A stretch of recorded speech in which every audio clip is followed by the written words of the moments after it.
second game of that series. What a finish indeed, happening to jump into it at, well, I must say so myself. Pretty damn good time. I mean, talk about a good timing right there, jumping into that game. I know, obviously we missed up into that point, and I'm sure it was a great game up into that point as well, but man, what a great finish we were able to witness there, at least, between Stay Green and dnL Esports. So definitely getting some hype going into the next match now between these two teams. Man, oh man, the Mega Creeps, man. So close to the Mega Creeps. So close to the Mega Creeps. And they could not get it in. And then we saw what happened after that in dnL's favor. So, quick update, too, on the other series. Lions is up 1-0 over 007.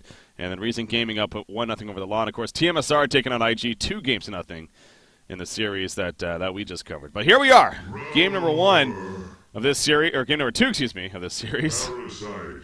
Definitely a longer game 1, of course, and we're moving along with the draft. Ophelia, Scout, Engineer, Dampier for the bands, by the way. Warby's the first pick by dnL. You have the Tempest Response, Pestilence, into Ravener, Parasite, into Keeper of the Forest. Stay Green. Get in the Keeper Tempest combo once again. You got to be feeling pretty good about that. So dnL really favoring that Pestilence pick up there. Obviously can be a powerful hero, but they definitely, passing up some options on top of also giving Stay Green a very powerful combo of heroes that they were able to pick up over there. Parasite being picked up as a jungle option for dnL, but yeah, really valuing that Pestilence, so we'll see what kind of impact he is able to have this game against Stay Green. Into the next tier of bans now. So far, Wretched Hag, Sandwraith, Zephyr being banned out. I think dnL Esports has the mindset that we don't want to give them even more extra push potential. We're going to go ahead and ban out the Zephyr as well. So just with Tempest and Keeper alone, though, it's always deadly. But yeah, throwing a Zephyr on top of that, extra annoying. Corrupted Disciple going to be their final ban. So definitely carry style heavy. Sandwraith, Master of Arms by Stay Green. See what their final one is. Neither team has a support option just yet, but both teams keeping most of them open at least. Other than the MOA ban, of course. There's the Slither ban to come out as well. So, yeah, dnL, they ran the Drunken Master last game. Will that be the same thing here? I mean, holy crap. Would it be amazing synergy with physical presence? They got a Pestilence. Warbeast, obviously, he's all about the physical. Drunken Master, all about the physical as well. There would be a lot of physical damage here on dnL Esports. And, they have a Keeper of the Forest on Stay Green, but, I wonder if maybe investing into something like a Plague Rider here would be out of the question, but then it wouldn't make sense. The lanes, obviously, they already have the Suicide option. You don't really want to run Plague Rider as your support, especially for like a Plague Rider Ravener. It doesn't seem like that would be the most effective. So probably not going to be seeing that, but Armor may be the name of the game here. Empath is picked up by dnL, and again, they've been right-clicking that Drunken. It worked for them in the first game. This is screaming another game that we'll probably see a Drunken Master in, so I'm sure Stay Green along those lines as well, thinking that we could very possibly have a Drunken Master to deal with once again. So, and apparently that's a good way to defeat these guys. As I said earlier, in Cycle 5, I believe it was, Internet Gangsters took out Stay Green 2-0, and used a Drunken Master both of those games to help them do so. So talk about dnL Esports, though. Talk about the run they've had. Yeah, this is a team that started in the Bronze division. They started in Bronze. They started where they had to, being a new team that was formed.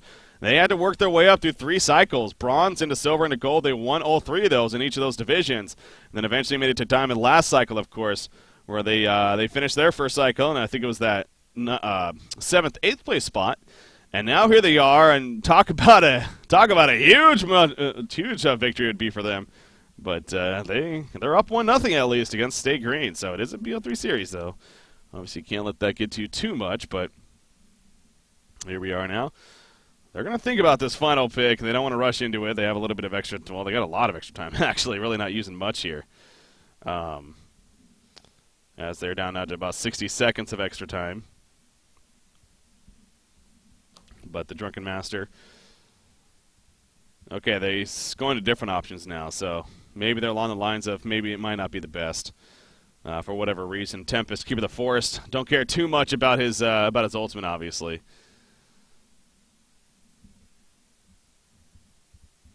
So,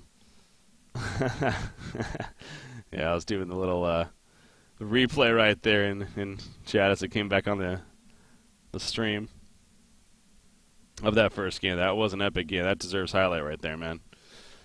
Crazy, crazy finish to jump into. Dr. Repulsor. Ooh, they're going to go the Dr. Repulsor. So they're not going to go the Drunken Master here. They go the Dr. Repulsor instead. Their final pickup. I guess maybe they just thought the Drunken Master was a little too obvious and wanted to mix a magic presence in there as well.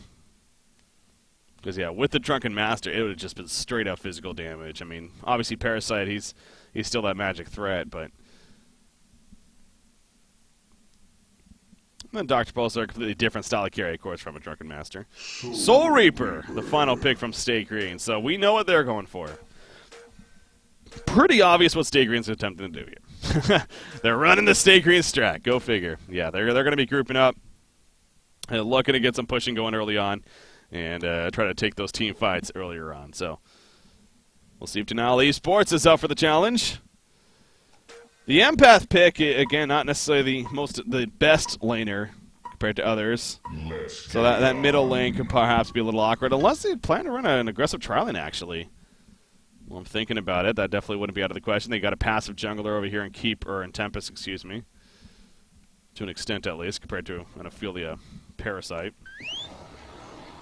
What are we going to see here? Switch up the overlay real quick. Like dnL, gonna throw out a pause here real quickly. Get some issue addressed, but as far as where they're gonna be ending up, it looks like Dr. Repulsor is heading bottom. Pestilence and Beth maybe towards the middle. Again, they're in a pause though. I'm not gonna look too much into it.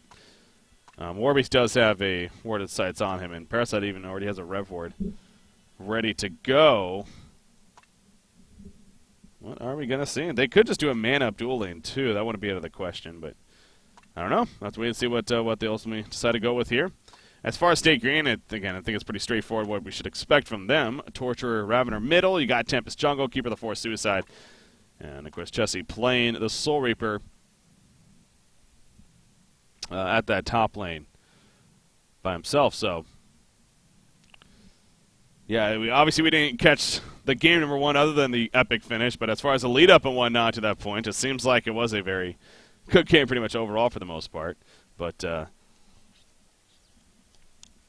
was something that really stood out to me right away too. The buyback situation was just absurd. I mean, very rarely, I don't know if we've ever seen a point where the team is all 100% out of buybacks. I mean, at the very end there, Stinger was out of buybacks. Pyromancer used his final one, and that was it. So I'm trying to recall if there's a time in history that's ever happened as far as the team actually being out of all 10 of their buybacks, but that happened last game for Stay Green. And also on the verge of see, that's the thing too. Even if Stay Green got Mega Creeps last game, I don't even know if that would have been enough to win it for them. dnL Esports still could have very likely won it, even if the Mega Creeps happened. Because if it did, you figure it would have been mean. It would have meant Fade maybe committing suicide. But even so, even if Fade didn't die, even if she got the Rax killed, if that meant Mega Creeps. Would that have been enough? Because at that point, dnL had the numbers. They were pushing the no buybacks on Stay Green. Sure, the creeps would have helped a little bit right there. Been some good damage. It could have been. I mean, those creeps do hit freaking hard, and they're difficult to kill. So it could have made actually the difference. I'm not saying it wouldn't have, but I think there is reason to put out there that dnL still could have won that game, even if the Rax actually got destroyed. But they did not in the end. That's what matters. dnL did just enough to hold it off, and before you know it, they were pushing back and killing the World Tree. And the game was over, so.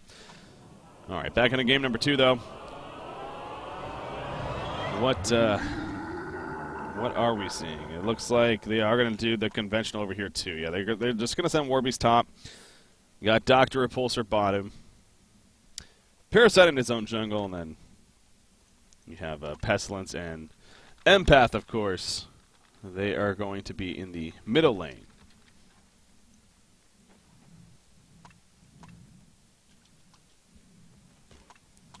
So, Torture Ravener versus Empath Pestilence. This is, again, kind of that matchup. Your Empath, that's going to be interesting. I feel like the Ravener Torture should definitely have the decent advantage. They got the range presence advantage, of course, and on top of the ball lightning coming out from Ravener. But Ravener does initiate. A good wall off from Empath can definitely help save Pestilence if he happens to get jumped. So we'll see. We'll see. Empath right off the bat, though. Support playing the Empath can do the pull right there. As you see, support playing for dnL Esports. That's actually something to touch on here real quickly. Again, VN Sensation no longer a part of dnL Esports. He's actually going to Thailand, apparently, to join up with Nox, Nox Emperor, and Nova, of course, for Impunity Storm. To play over there with them, and as a result, they replaced him with support here, who needed a new home, and I think he's found a pretty good home. I think he has. So looking forward to see what he is able to continue to do for this team, as well as maybe even seeing him at DreamHack once again. dnL Esports. Hopefully, I believe that they're planning to make it, whether it's through the Nordic qualifiers or the BYOC.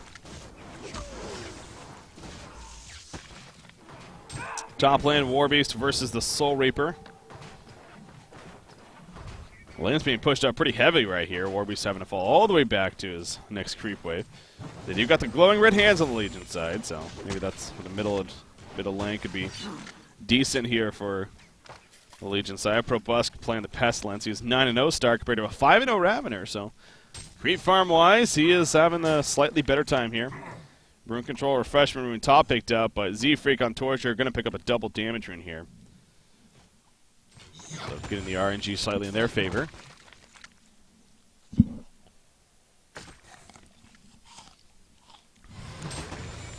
I will say this. It feels like when Stay Green loses here in HoN Tour, they lose 2-0. I'm trying to think off the top of my head of a series that that hasn't been the case where they actually lost 2 games to 1. But, I mean, just even looking back to last cycle, they lost that one, obviously. 2 games to nothing twice, basically, to Lions. But, of course, in the grand finals, it was 3-0, but Lions was up 1-0 to start. So they lost those 2 series without winning a game. I guess, technically, they did. They lost to Lions as Lions came from the losers bracket to win that series there. So they were up 1-0, and they ended up losing 3-1. But it does seem like when Stay Green loses, they lose hard. they lose with a 2-0 or so. But so maybe that's something for dnL. But at the same time, they've also had plenty of 2-1 comebacks where they win. It's either they lose 2-0 or they win it 2-1. So that's where it's still no given by any means that dnL is like, oh, you do the math. Oh, dnL's going to win this one. But yeah, we've definitely seen several times where they came back being down 1-0 to win it 2-1. So it's kind of funny though thinking about that. If they happen to at least win the one game, they usually win the other one. So 3.5 minutes in though. We got right here. They're trying to make something happen in the middle lane. Parasite coming in with the Wild Hunter. Stun does hit Torture. Ravener causes some issues. Parasite opens. He dodges the chain reactions. Leech coming out. Not going to be enough, though. That's a little bit of side. Almost as if there's some miscommunication right there. I don't know if that was just Ravener causing the issues with the stun and whatnot, but it seemed like he was taking a little bit of damage right there instead of Torture being the fully one committed on. But maybe some hero blocking also coming into play. And Torture ultimately able to live right there. Staying alive. John Travolta style. And Torture going to protect the bottom rune out there. Haste Rune was top. Is actually picked up by Ravener. So once again, the good rune control coming out by Stay Green right there, as they usually tend to do. Soul Reaper really pushing this top tower. Holy crap. I thought the tower was dead for a second because of where he's at, but no, he's just in between the creep waves, and he knows he doesn't have to be too worried. I mean, the middle lane is still there, and Parasite probably in his own jungle. So yeah, he's not too worried by any means. He's level 6 now even. And obviously causing a lot of issues for Warbeast. He does actually not go the Withering Presence. He actually puts the 2 points in the Inhuman Nature.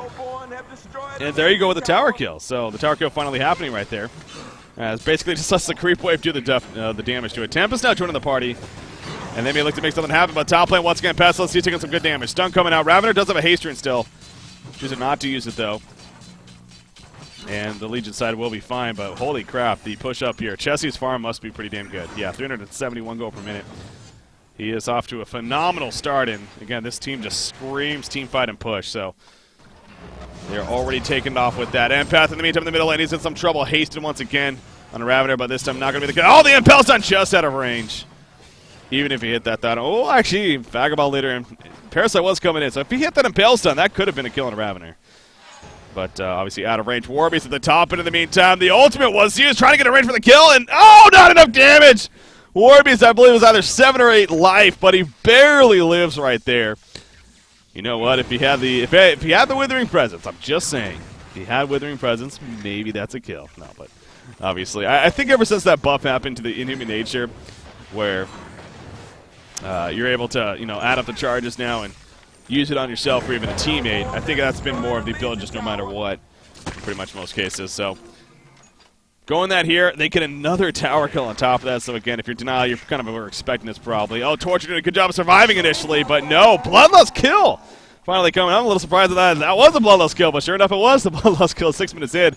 I feel like with all the action top, especially, and even middle, we had a kill by now, but no, Bloodlust kill for Parasite right there coming out as he happens to catch Torture. So good job by Zlapped right there. Good movement on his part, and seems like his start's actually starting off pretty damn well. Ghost Marcher's finished with that Blood Chalice. He's up there at 326 GPM. Dr. Repulsor having a good time too, but overall, again, especially with the tower pushing, it is more in favor of Stay Green, of course. Warbeast basically getting nothing. He did manage to live, which was good, but Mickey is very, very much so struggling. Now, the lane being pushed up as much as it is because the 2 tower kills will help a little bit at least and free up some farm, but he is not going to be the most effective counter pusher here against Stay Green. It's even more reason why Stay Green went with this style of lineup early. I mean, they knew that was that first pick Warbeast. They knew that was going to be a little more passive focused early on because of that pickup. They're going to push you and make you pay for making a pick like that happen. So similar to the scout pickup that we've seen before in that situation. So middle tower, it is also going to be pushed in. Ball lining attempt. See if it can maybe catch somebody, but not going to connect. Uh-oh. Torture on top of Empath right here. Empath needs to be careful. You see Ravener to the side. Torture will get stun on Empath, but not enough. Wall off on Ravener right here. Barely sneaks by, though. He will take another stun, though. Here comes the Impel. Pulled in from Dr. Repulsor. Electric turn to slide down. And Ravener trying to make the escape. Oh, he will! Beautiful save from his team. In comes the root. And here's the turnaround from Stay Green. Ravener lives. He using the bottle charges. Empath trying to live as well. The SS Link trying to dodge chain reactions. Not going to happen. The demonic execution even coming out. And down goes Empath. Beautiful teamwork, though, from Stay Green. They save Ravener right there, and this is Stay Green making a statement here in Game 2. This is a lot different than Game number 1. I know we didn't watch the whole thing by any means, but for an hour-long game, they're like, we don't want an hour-long game. We want this one to be quick, and we want to win this one quick. And they are well on their way to doing so if they just keep this up. Now, with that said, Torture might be in a little bit of trouble. Team support's here, though. Torture, chain reaction. Now, Dr. Repulsor all of a sudden in trouble. The jab is all of it. Going to be canceled by the face hug. Can Dr. Repulsor get away? No, he cannot, though. He still will fall. Torture being chased down. They're committing quite a lot to just kill his main support, Torture. Beautiful chain reactions. The team support still managing to be there. He finally will fall. And now Stay Green is finally going to start running away fully, it looks like. Tempest not able to do so, though. So in the end, dnL Esports even, they do a pretty solid job of at least getting a couple of kills out of that exchanging going on right there.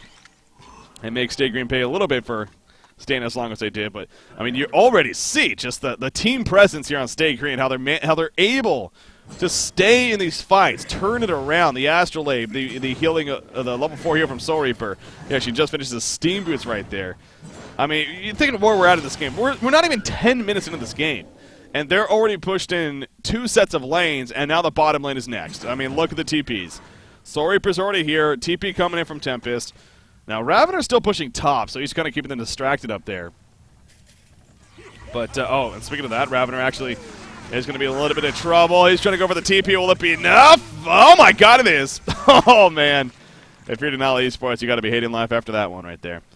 That's got to be pretty frustrating. So, good getaway right there from Swinamelons, and now the push to the bottom lane as expected. He's not, Ravener's not here, but they don't really need him. I mean, they got plenty of push without him. So yeah, easy tower kill. They're going to go for the secondary, and now you're the case for dnL. You don't even risk defending it. I mean, you just farm elsewhere. There's no way you can. You maybe try to push the middle, push the top lane even, get a tower kill yourselves. Pestilence, though, running into Ravener right here. But not going to really be much else after that exchange goes on. But the more I'm looking at this Legion team, too, the creep clearing is just not there on the Legion side as well. And that is the fault of the draft, no doubt. I mean, you do look at the Legion side, they do not really have any hero that's that great at creep clearing. I mean, none. Usually at least there's one. Okay, well, at least they got this one. None. I mean, the wall from Empath, it's only a level 1. If that was a level 4 wall, you know, maybe, okay, that's decent damage, I guess, but it's not your ideal creep clearing ability by any means. So that has proved to be definitely a fault in the draft here. Up to now, esports, I think it's safe to say. And Stay Green keeping it going. Wall up right there to Torture. Torture's in a bad spot, but again, he has the team support nearby. This is a level 6 main support Torture. He just tanks the damage, and he is fine. Ravener getting pulled in now. Ravener's going to be fine. Impel in this background, but the follow-up just not nearly enough for the Legion side. They just do not have the damage here in dnL Esports. The regen, the heals are just way too much to handle. And it looks like Stay Green is going to kind of reset some things and eventually look to go back in. So it's only 11.5 minutes in. But they're going back in now. You see Parasite kind of waiting for his time. Slap's going to get caught there by chain reactions. Follow-up stun for Tempest. Dr. Pulsar, he's kind of going about ball lightning stun, and there's the root. Down goes Dr. Pulsar. He's not buying back. Pestilence in the background. He throws an Impel. He missed every single hero, though. And he just walks away. They know, again, if you're using the Impel to kind of creep clear, you know you're in a bad spot. Stay Green. I mean, this is just unbelievable. I mean, talk about the train, man. The SG Chew is coming out right here. And down goes Pestilence. You see the Tempest ultimate right there. Warbeast is going to fall. Empath also going to get caught out. And I think, I know it's only 12 minutes, but dnL Esports probably, if they could concede now, they probably would. They probably would. And technically you have to wait 3 more minutes here before conceding, but it's not going to happen. So yeah, the choo-choo train is in full force here from Stay Green. And they are going to fall back after that bottom push. But it's just, it's ridiculous thinking that what time it is in the game right now. And they've not only cleared every single outer tower, but they've already pushed into the base and gotten a set of racks. dnL Esports, the draft just was not there for them this game. You know, last game completely different. dnL Esports, though. And I really want to I want to check up on that fact because I feel like that's the case. I feel like Stay Green, if they just win one, I don't know if they've ever lost one. I want to say they maybe have lost once or twice. I don't say ever, but in HoN Tour at least, but Season 2 that is. But it's only happened once or twice at the most. I mean, they've only lost the series 1 and 2 once or twice at the most. But now here we go once again initiating. They're going for Kongor. dnL knows they cannot hold off much longer. They're just going to go all in right here. Warbeast trying to make something happen. He needs to run away, though. Dr. Pulsar flying around. Doesn't have the most mana, though. Again, the regen, it's just the damage. It just keeps going back to that. Not nearly enough damage for dnL at this fourth. Empath goes down. They're going to end up getting Kongor. Or, well, they still want to chase, actually. Dr. Pulsar on the run, and he keeps on jetting on out of there. He is going to be fine for now. He's going to go back and forth, back and forth. Not sure where to go.